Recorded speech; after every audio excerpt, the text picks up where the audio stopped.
Feel the weight of your body, a gentle pressure against the surface that holds you. Notice the subtle, rhythmic pull of your own breathing, an anchor in the ceaseless current of this moment.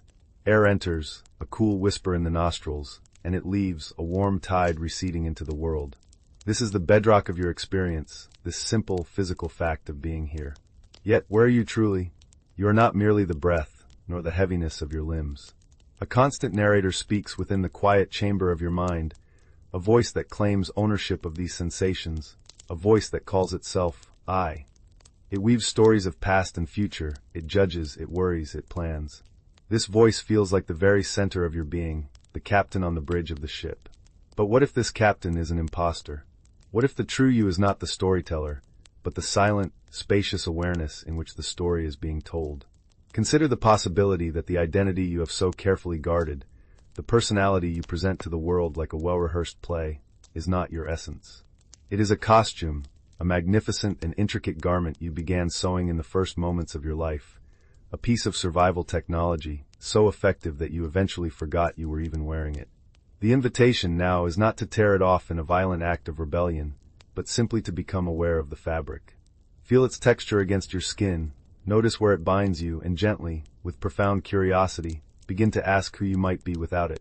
This quiet inquiry is the first step out of a dream you didn't know you were having, the gentle turn of a key in a lock you never realized was there. That first garment was woven from necessity. Picture a small child, an explosion of pure, unfiltered impulse. He runs through the house, a whirlwind of joyous noise, only to be met with a sharp, "Be quiet, you're making a mess."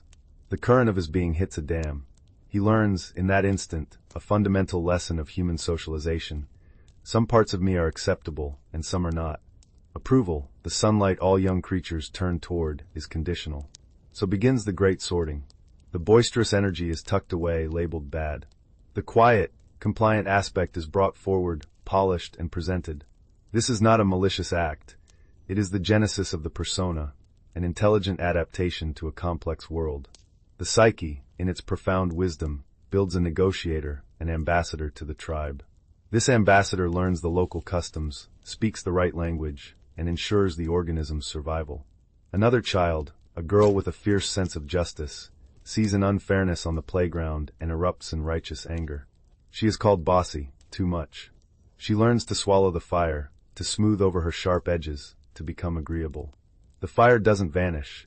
It is merely relegated to the cellar of her soul, where it smolders unattended. Over years, this process of selection and rejection becomes an unconscious art form. We build a self-image from the praise of parents, the expectations of teachers, the reflection we see in the eyes of our peers. We become the smart one, the funny one, the responsible one, the rebellious one. Each label is a thread in the costume, each role a patch on the armor. This construct, this ego structure, is not an enemy. It is a brilliant, necessary tool. It helps you navigate traffic, file your taxes, and maintain relationships.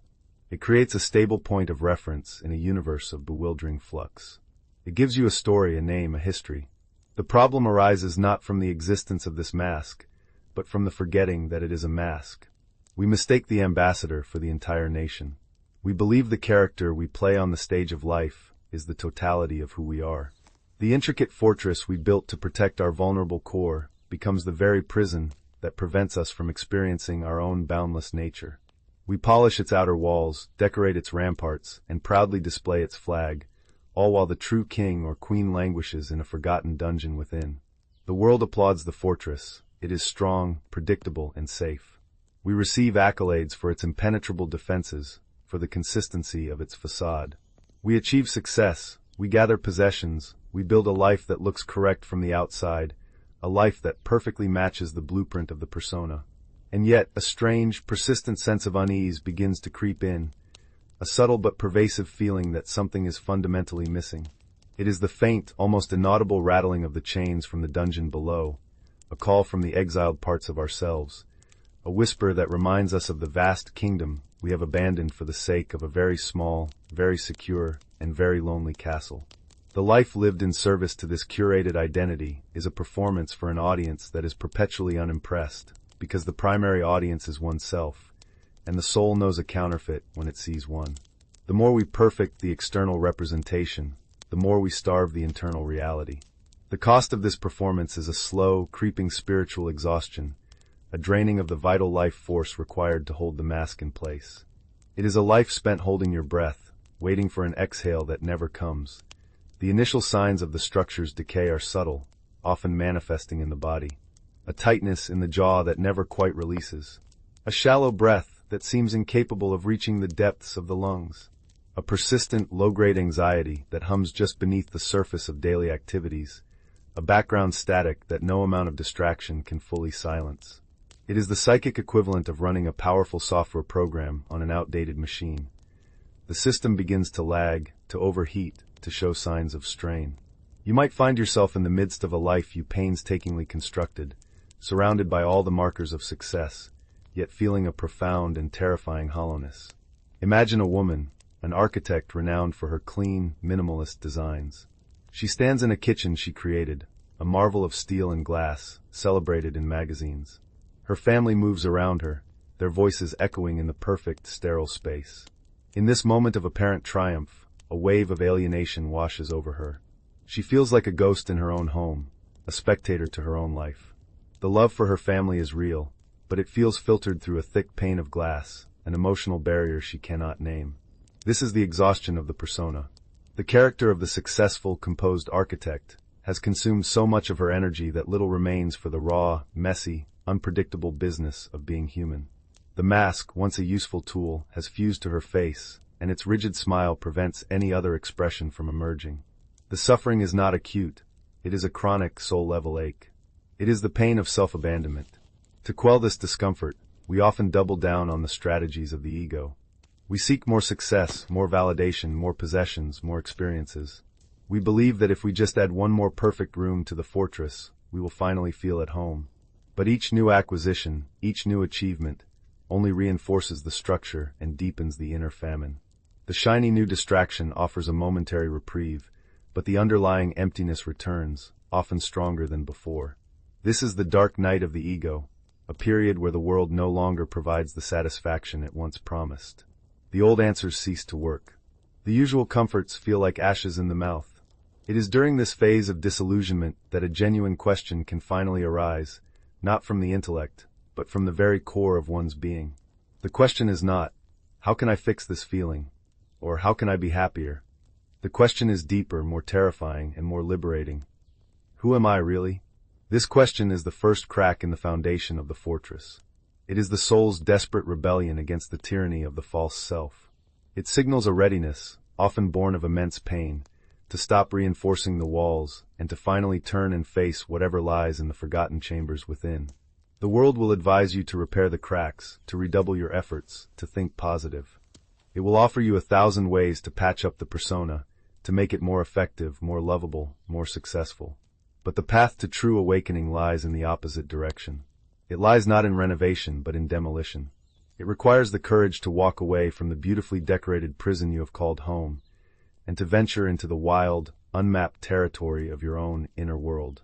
The discomfort you feel is not a sign that you are broken. It is a sign that you are beginning to wake up. It is a sacred summons, a homing signal from your authentic self, calling you back from the long exile of conformity.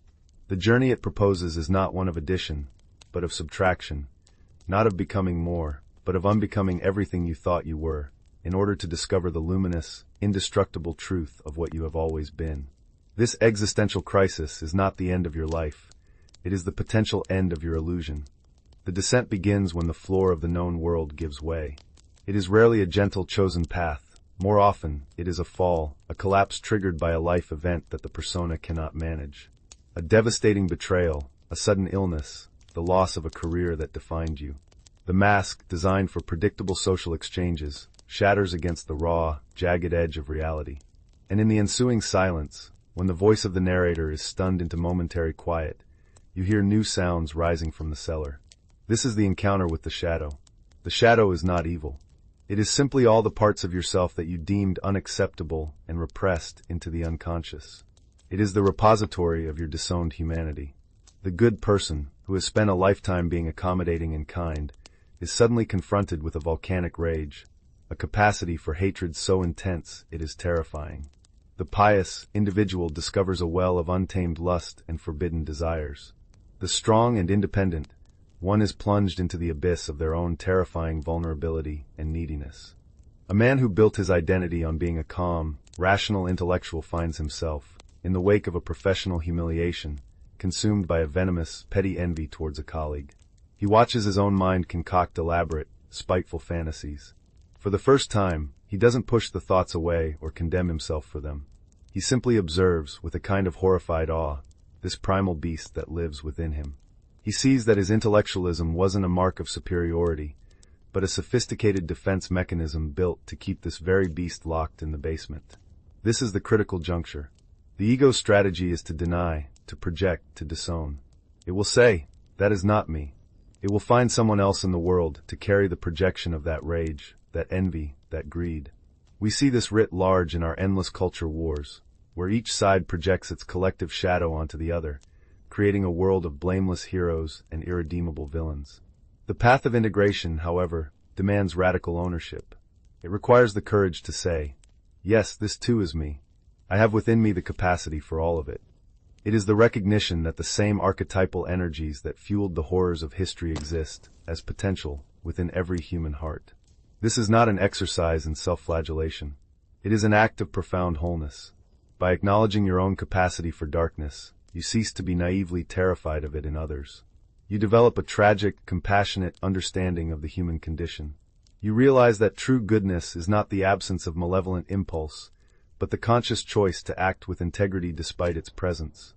A person who has never confronted their own inner dragon is not peaceful. They are merely harmless, and often unconsciously dangerous through their own naivete. The one who has faced the dragon, who has looked it in the eye and acknowledged its power without succumbing to it, is the one who can wield true, conscious compassion. The great paradox is that the gold is always hidden in the darkest places. The rage, once acknowledged and integrated, becomes the fuel for setting powerful, non-negotiable boundaries. The disowned vulnerability, once embraced, becomes the gateway to profound intimacy and connection. The suppressed ambition, once owned, becomes a force for creative contribution to the world. The shadow, when brought into the light of awareness, is not a monster to be slain but a source of immense power, vitality, and authenticity. It is the rich, fertile soil from which the flower of the integrated self can finally bloom. This encounter is a crucible. It will burn away your self-righteousness, your simplistic moral categories, your carefully constructed image of being one of the good guys. It will leave you humbled, raw, and more fully human. It is the terrifying, necessary initiation into a deeper, more honest way of being. You must go into the dark to find the light. You must be willing to lose the self you thought you were to discover the self you truly are. Out of the crucible of that confrontation, a new space begins to open. The frantic energy of the ego, which spent its entire existence managing, defending, and promoting the persona, starts to subside. Having faced the worst within oneself and survived, there is little left to fear. The constant, low-level anxiety that was the fuel for the ego's machinations begins to dissipate, leaving behind a profound quiet. This is not an empty, dead silence. It is a silence that is alive, pregnant with potential. It is the vast, open sky of awareness, in which the clouds of thought, emotion, and sensation are now seen to be passing phenomena. Before, you were the cloud, identifying with every fleeting mood and thought storm. Now you are the sky, the changeless context in which all experience unfolds. This is the process of dissolution. It is not an annihilation, but an expansion. The sense of being a small, separate me, a fragile identity trapped within a body, begins to dissolve like a salt doll walking into the sea. The boundaries of the self become porous, permeable. The feeling is one of release, of letting go of a burden you didn't even realize you were carrying. The immense, lifelong effort of being someone simply ceases. In its place is the simple, effortless reality of being. Thoughts will still arise, but they are no longer believed unconditionally. They are seen for what they are, habitual, conditioned patterns of energy, ripples on the surface of consciousness. Emotions will still flow, anger, joy, grief. But they are no longer resisted or clung to. They are allowed to move through the body like weather, honored for their information and energy, but they no longer define the core of your being. You are the space for the emotion, not the emotion itself. This is true freedom. Not the freedom to get what the ego wants, but the freedom from the tyranny of the ego's wanting. Integration is the process of learning to live from this open, expanded space. It is not about retreating from the world into a state of detached bliss. It is about re-engaging with the world from a place of wholeness. The man who confronted his inner rage no longer needs to perform a persona of detached calm. He can now access that fiery energy consciously, using it to speak truth with clarity and to protect what he loves with fierce compassion. The woman who owned her deep vulnerability no longer needs to hide behind a mask of invulnerable competence. She can now relate to others from a place of authentic openness, creating connections of a depth she had never before imagined.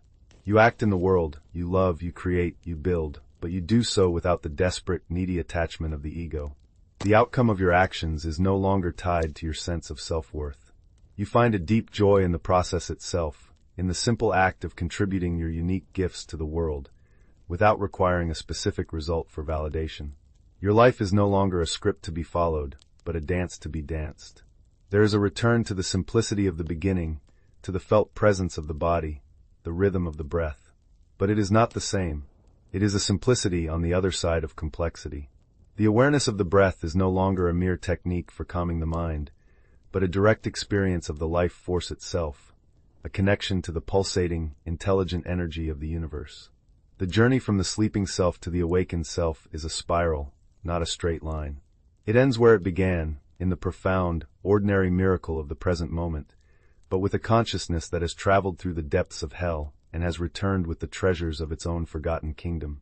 The fortress has crumbled, the prisoner has been set free, and the king and queen now reign together, not over a small, fortified castle, but over the boundless, luminous expanse of reality itself.